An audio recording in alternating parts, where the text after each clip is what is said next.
2-3 দিন ধরে ফুড বাজারে বিশাল মাছের সেল শুরু হয়ে গেছে। তো ভাবছিলাম যাব। তো মন থেকে সিদ্ধান্ত নিতে পারছিলাম না এত বড় সেলে এত মানুষের ভিড়ে যাব কিনা।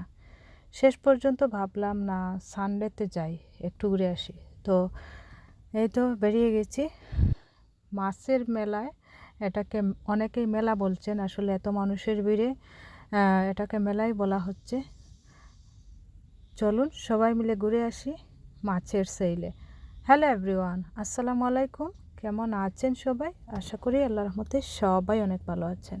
আলহামদুলিল্লাহ, আমরা সবাই অনেক বেশি ভালো আছি। শুরু করে দিলাম আজকের মতো নতুন ছোট্ট আরেকটা এপিসোড। আজকের এপিসোডে শপিং করতে যাচ্ছি, আর সেটাই আপনাদের সাথে শেয়ার করব আর দেখাবো কেমন সেল চলছে, দাম কেমন, সেটাই শেয়ার করব আজকে আপনাদের সাথে। আর একটু কম্পেয়ার থাকবে অবশ্যই অন্যান্য শপের সাথে, সেটা তো থাকবেই সব সময়। কোথাও দাম একটু বেশি, কোথাও দাম একটু কম, এরকম করেই তো চলবে, তাই না? আজকে হচ্ছে রবিবার, যদিও সব সময় আমরা ফ্রি থাকি না।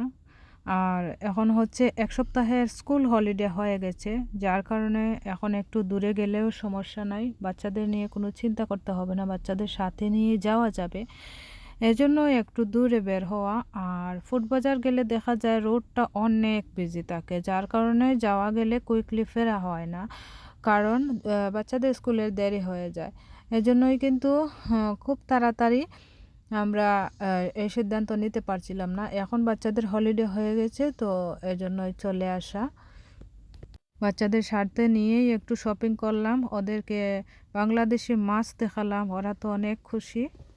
মাঝে মধ্যে একটু বাচ্চাদের নিয়ে শপিং করলে বাঙালি শপগুলোতে, আমরা যারা ব্রিটেনে থাকি, বিদেশে থাকি, তো আমরা চেষ্টা করি বাচ্চাদের নিয়ে একসাথে শপিং করানোর, বাংলাদেশি জিনিসগুলো দেখাই ওদেরকে, তখন ওরা চিনতে পারে। ওদেরকে তো শেখাতে হবে, এর জন্য ওদেরকে সাথে নেওয়া।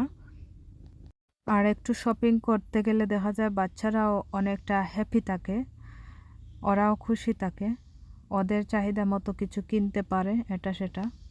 কারণ হলিডে ছাড়া তেমন একটা দূরে আমাদের ঘুরতে যাওয়া হয় না বা শপিং করতে যাওয়াও হয় না, খুব বেশিরভাগ সময় কাছেই করি। মাছের সেল চলবে ফুড বাজারে, আর সেখানে যাব না একজন বাঙালি হিসেবে, সেটা তো হয় না। তো শেষ পর্যন্ত চলেই আসছি ফুড বাজার। আর ফুড বাজারের নেক্সট ডোরে হচ্ছে আখরুবাইয়ের সেই মাছের সেল।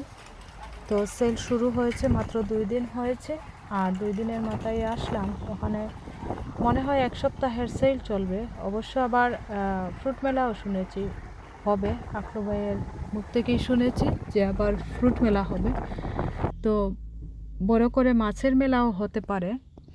তো যাই হোক, এখানে বল মাছ দেখতে পাচ্ছেন, দাম দেখুন 5.99 পার কেজি, বলের কেজি। আর বড় বলগুলো অনেক সস্তা দিয়েছেন, আর অনেক দাম কম আছে, অনেক, কি বলবো আমি।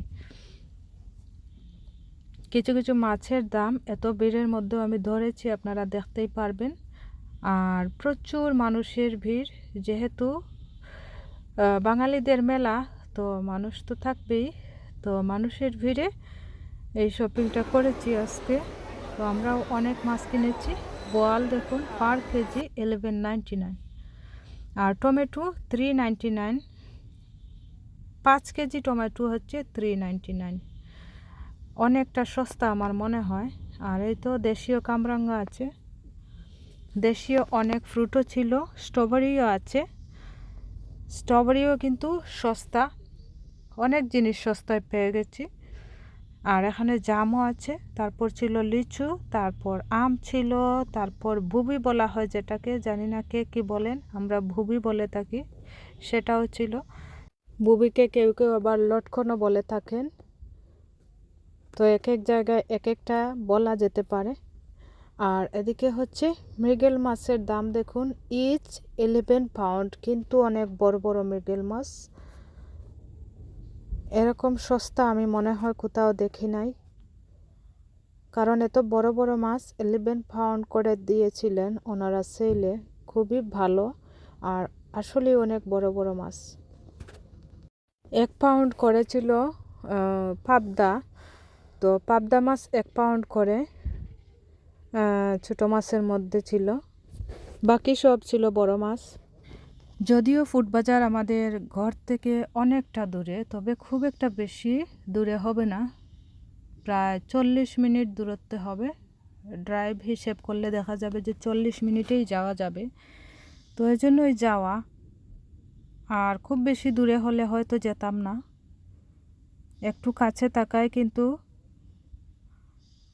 মাছের সেলে যেতে পারছি, একটু দূরে থাকলে হয়তো আসা হতো না, কারণ ব্যস্ততা আর অনেকটা সময়ের ব্যাপার হয়ে থাকে। মাছ কিনে তারপর অনেক লম্বা লাইনে দাঁড়াতে হয়েছে, কারণ মাছগুলা কাটাতে হবে। আর মাছ কাটাতে গিয়ে এত লম্বা লাইনে দাঁড়াতে হয়েছিল, খুবই গরমও লাগছিল, মানুষের ভিড় বেশি, এজন্যই একটু গরম লাগছিল। আর ওদিকে মাছ কাটানোর পর তারপর আবার পে করতে হবে, তো পে করার জন্য আবার লম্বা লাইনে দাঁড়াতে হয়েছিল। তবে যাই হোক, কুইকলি শেষ হয়ে গিয়েছে। মোটামুটি খুব বেশি লম্বা লাইন হচ্ছে না, হচ্ছে লম্বা লাইন, তবে খুব একটা বেশি না। বিরক্তিবোধ হওয়ার আগেই কিন্তু শেষ হয়ে যাচ্ছে, মানুষ পে করে চলে যাচ্ছে। আর যদিও আলাদা করে মাছের সেল করা হয়েছে, এজন্য কিন্তু খুব তাড়াতাড়ি পে করে আমরা চলে আসতে পারছি। দেখা যায় যে গ্রসারি আর মাছের সেল যদি একসাথে হয় অনেকটা ভিড় হয়ে যায়, কারণ ফ্রুট মেলা যে সময় হয়েছিল ওই সময় দেখেছিলাম অনেকটা ভিড়, মাছের সেল আরও হয়েছিল, তাও ভিড় হয়েছিল। তবে আমার দেখা মতে বলছি আমি, যতবারই ফুড বাজার মাছের সেল থাকে খুব বেশি বিজি হয়, খুবই বেশি বিজি হয়, আর মানুষের ভিড় থাকে। মনে হয় যেন বাঙালির মিলন মেলা হয়ে গেছে ব্যাকটন ফুড বাজার, সেটাই অনেক আনন্দ লাগে শপিং করতে। তো শপিং শেষ করে এখন ঘরে চলে যাচ্ছি। আর এই হচ্ছে আমার শপিং, কী কী নিয়ে আসছি দেখতেই পাচ্ছেন।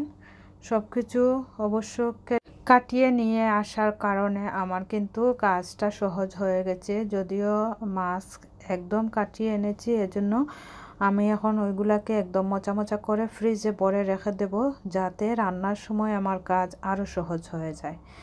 তো এখন হচ্ছে সব কিছু মোচা মোচা করবো, ফ্রিজে রেখে দেব। আর 6টা পাবদা নিয়ে আসছি, দেখুন 6 পাউন্ড, একদম সস্তা হয়ে গেছে ওগুলা, তো খুবই ভালো। আর ওগুলা হচ্ছে বড় বড় পাবদা, তো কিছুটা রান্না করব আর কিছুটা ফ্রিজে রেখে দেব। আর শখের লতাটা তো না কিনলে নাই হবে, সাথে চিংড়ি মাছ, লতাও কাঁঠালের বিচি একসাথে, আর চিংড়ি মাছ। তো সবগুলাই মন মতো নিয়ে আসতে পেরেছি, যদিও এত ভিড়ে খুব একটা বেশি ঘুরতে পারিনি, তবে যতটুকু পেরেছি মন মতো শপিংটা হয়েছে আলহামদুলিল্লাহ। আল্লাহ তাআলার কাছে শুকরিয়া আদায় করছি। তবে অনেক বেশি শপিং করেছেন লোকজন। আমাদের এতটা প্রয়োজন নাই, যতটুকু প্রয়োজন ছিল এতটুকু শপিং করেছি, কারণ আমাদের বাচ্চারা হচ্ছে ওরা এখনও মাছ খায় না, ওদেরকে শুধু চিকেনটাই দেয়া হয়। তো মাঝে মধ্যে ওদেরকে মাছটা দিই, আর বাকি সবটুকু আমরা দুজনেই খাবো। আর এজন্যই কিন্তু খুব বেশি কেনা হয়নি। এটা হচ্ছে ইলিশ মাছ। ভিডিওটা এ পর্যন্তই। সকলে ভালো থাকুন, সুস্থ থাকুন, আল্লাহ হাফেজ।